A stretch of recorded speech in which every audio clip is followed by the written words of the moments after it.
I want to start, as they say on Have I Got News for You, with 4 pictures, and I want to ask you who you think the odd one out is. And hopefully this is going to work. The first picture is my dad. His name was Ralph Miliband. He was a Marxist professor. The second picture is of Willy Wonka, famous from Charlie and the Chocolate Factory. You'll remember the story, or maybe you won't, that Willy Wonka gave away the chocolate factory to Charlie and his family at the end of the book. I'm sorry if I spoiled the ending for you. The third, she's been quite prominent in the last few days, I think it's fair to say, Margaret Hodge. She's the chair of the Public Accounts Committee and has been quite critical of Google. And then the fourth is Google itself and its founding slogan, "Don't be evil." So let's have a show of hands, shall we? Who thinks my dad is the odd one out? Almost nobody. In fact, nobody. Who thinks Willy Wonka is the odd one out? Nope. Who thinks Margaret Hodge is the odd one out? Few people think she's the odd one out. And who thinks Google Don't Be Evil is the odd one out? Most people. There are quite a lot of people who don't know, I think. OK, so you're all wrong, basically. My dad is the odd one out. And here's why my dad is the odd one out. He was a Marxist professor. He thought that the route to a fair society was through socialism based on public ownership. And it's not just he that thought it. The Labour Party used to think it too, and hopefully the next slide is going to show this. This was the Labour Party's constitution, clause 4, and I'll read it to you. To secure for the workers, by hand or by brain, the full fruits of their industry and the most equitable distribution thereof that may be possible, upon the basis of the common ownership of the means of production, distribution, and exchange, and the best obtainable system of popular administration and control of each industry or service. In other words, it was about nationalizing the commanding heights of our economy. Tony Blair rightly got rid of that in 1995, but he said that isn't the route to a fair society. Don't confuse public ownership with fairness. Now, the question then is, for politics, and the question for my presence at this event today, is if capitalism is here to stay, are there any choices left to us? If it's not capitalism versus old-fashioned socialism anymore, well, is it just capitalism? And my answer to that is no, and I want to explain why. I'm going to show you 4 more pictures, but I'm not going to ask you to guess this time. The first picture, you won't have heard of this chap. His name is Richard O'Neill. He runs a small cleaning company in Islington. I met him a few months ago at an event for the living wage. Richard O'Neill and School Office Services, in the most competitive business that there is, pays a living wage to his employees. And Richard is incredibly proud, and rightly so, of the fact that he does that. The second picture, and many of you will know him, is Muhammad Yunus, the microfinance genius who has helped millions of people around the world start their own businesses and prosper. Third picture is of Charlie Mayfield. He runs John Lewis, Britain's biggest employee-owned firm. And then the fourth picture, and you'll have heard of this person, is Montgomery Burns. He owns, for those of you who don't watch The Simpsons, he owns the nuclear power plant in The Simpsons, and I think it's fair to say he's not a really very good guy, but he leaves sort of radioactivity lying around. Now, Montgomery Burns, I'm not going to ask you to put your hands up, not just because you did so badly the first time round, but because the answer is fairly obvious. Montgomery Burns is clearly the odd one out. He's not a responsible capitalist like the others. Now, you might say, well, look, Montgomery Burns is a cartoon character. I could have put up some other examples. The Royal Bank of Scotland, for example, before the financial crisis. And that's my argument today. We do face a choice between an irresponsible capitalism, where inequality grows, where power is concentrated in the hands of the few, and where we're just in it for ourselves for the fast buck, and a responsible capitalism, where businesses are making profits, but we also have a more equal society, where power is in the hands of the many and not just the few, and we all face up to our responsibilities to each other and to the world. That is the big choice we face in politics in this country and I believe elsewhere today. And what I want to do today is talk about how that argument applies to the internet and the digital economy. I've been making this argument as Labour leader for 2 years. Partly, the responsible capitalism is a fairer, nicer society. My argument is also this, that you're more likely to succeed as a country, to create the wealth the country needs, and to be a prosperous country with responsible and not irresponsible capitalism. And I want to develop that argument today. Now, let's talk about the internet in this context. The immediate thought is the internet surely takes us to the more responsible, not the irresponsible capitalism. John Snow said in his introduction that I'm the MP for Doncaster North. Clearly, the internet opens up access to markets for micro businesses in my own constituency, farmers in Africa, in a way that couldn't have been dreamed of. So when it comes to opening up opportunity, the internet is clearly an incredibly powerful and positive force. It breaks down old hierarchies. Just ask anybody in politics or in the media about the way it does that. And clearly it does something else. It connects people across the world, creates global communities. The people here know all that better than me. And Google's been at the forefront of this. Not just a company, but a verb. From the search engine to Gmail to Google Glass, all of those things. And I pay tribute to what Google has done in being at the forefront of that revolution. But here's the thing. You're used to politicians coming along and saying, isn't the internet great? If that's all I've got to say, there's no point in me being here. If there are no big questions to resolve, then what's the point of politics? You should have an internet conference without any politicians. My case to you is that while the internet can take us to a more responsible capitalism, it can also take us to a more irresponsible one as well. It opens up access to markets, but the digital divide is something we all know about, and it can leave people and countries behind. It breaks down old hierarchies, but clearly it can create new vested interests, new powerful vested interests. And it's great that we connect people across a global community, but what if we just enable global footloose companies to not face up to their own responsibilities within a nation state? Those are big tensions, and big tensions that government's got to have a role in helping to resolve. Government and governments around the world. And my case to you is that the rules that we set, the behavior we encourage, the culture we create will determine what future we have. The responsible capitalism or the irresponsible capitalism. Whether we have more Charlie Mayfields or more Montgomery Burnses. And that is the big question facing the world. Now, let me start with Britain. What can we do to make sure that we don't leave people behind and we aren't left behind as a country? There are, I think, 2.3 million people in this country who don't have access to basic broadband. And there are millions of people, and it's hard to believe this, who've never used the internet in Britain. Now, clearly that's bad for them, because it excludes them, leaves them out. But it's not just bad for them, and that's my case. It's bad for the country as well. Because in those people are the designers, the inventors, the engineers of the future. We've got to turn that round. We've got to turn it round for their sake and for the sake of the country. But you know it's not just about access.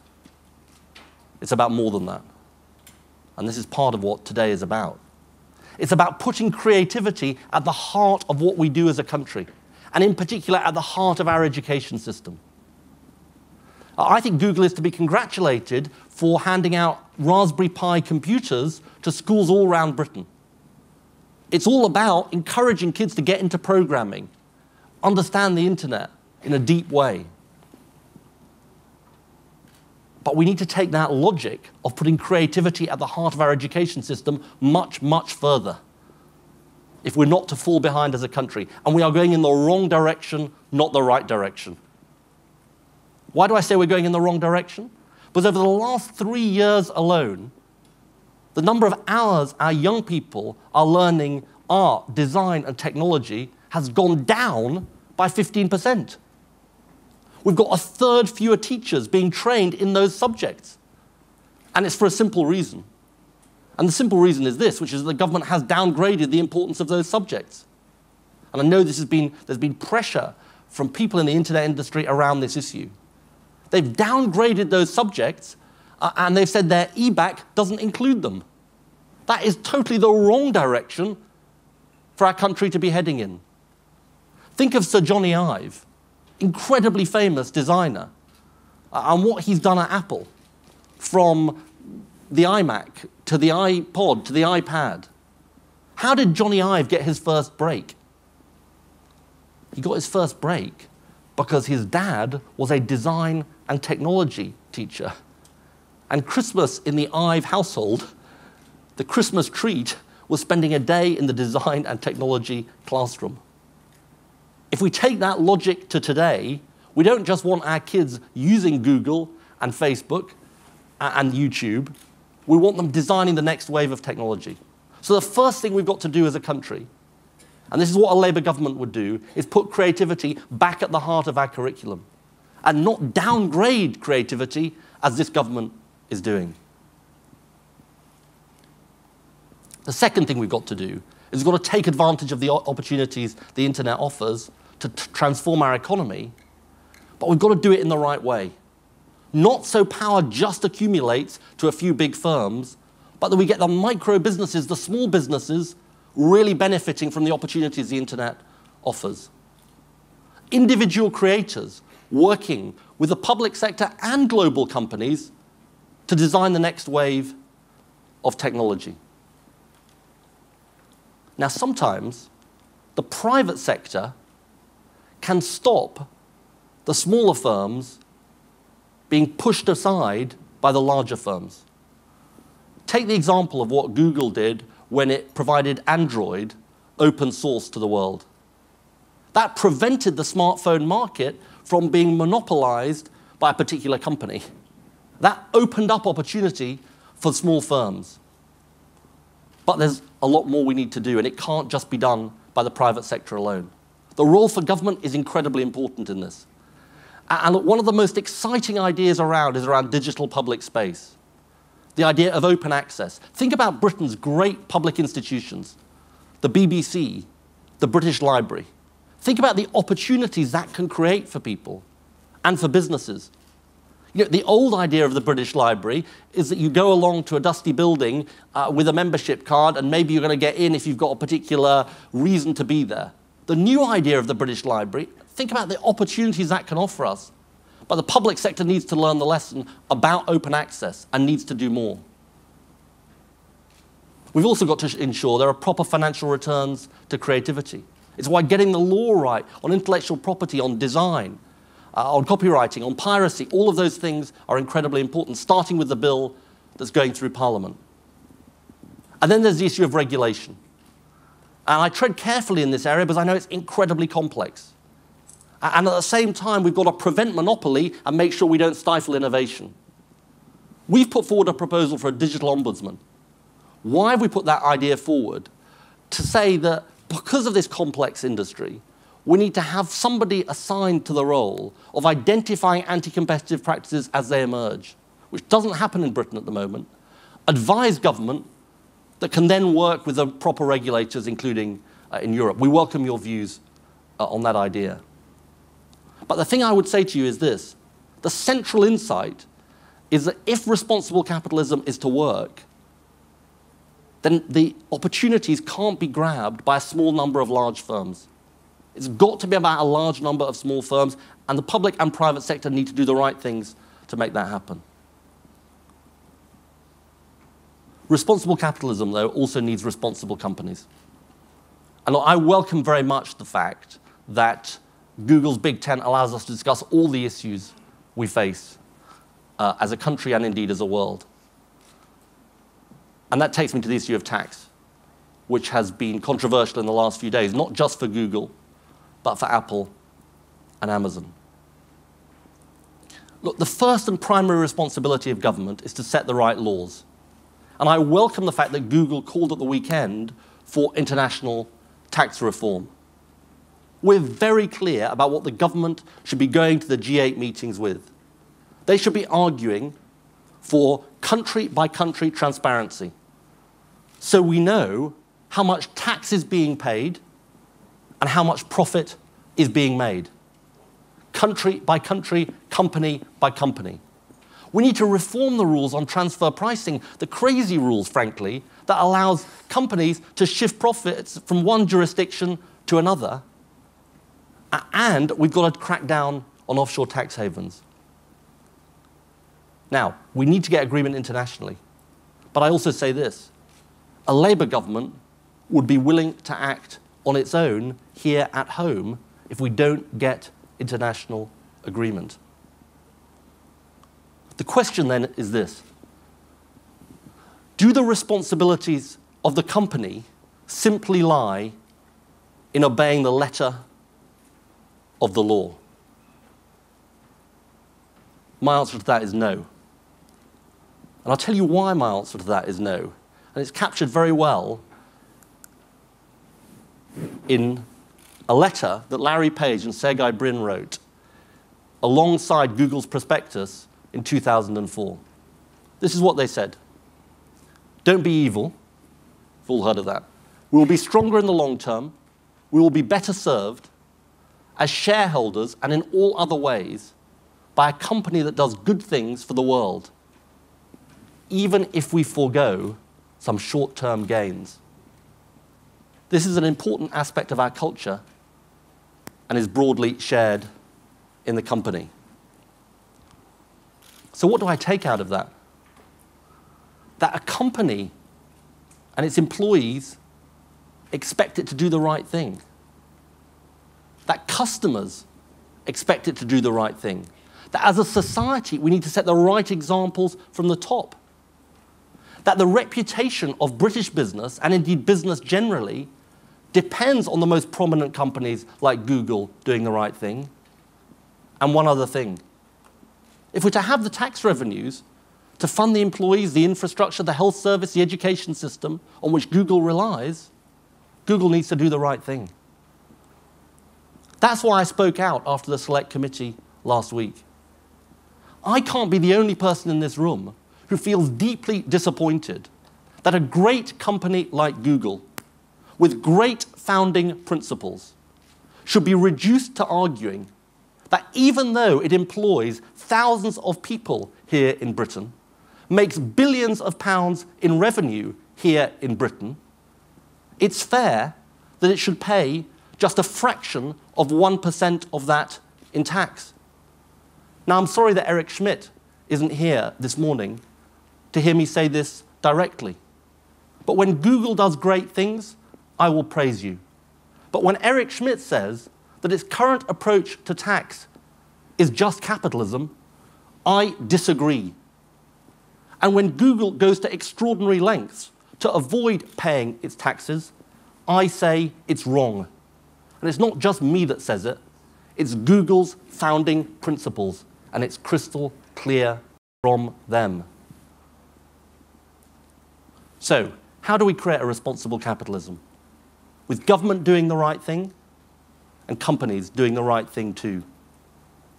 I think we can produce the responsible capitalism that we need as a society that is more equal, not less, where power is in the hands of the many and not just the few. And also, one where we face up to our responsibilities, from the top to the bottom of society. I started with my dad, and I want to end with my dad too. He was wrong about public ownership of the means of production, but he was right about something else. He came here as a Jewish refugee at the age of 16 in 1940, and he joined the Royal Navy. And he used to talk, he didn't talk much about the war, but he used to talk about his time in the Navy. And he said it was about people from all classes, all backgrounds, all walks of life, coming together for a common purpose. That's the way a great company succeeds. I think it's the way great countries succeed as well. Britain faces hard times at the moment, but the only way we come through the storm is with that idea of responsibility shared among us all. I call that one nation, and that's the future I want to build for this country. Thank you very much.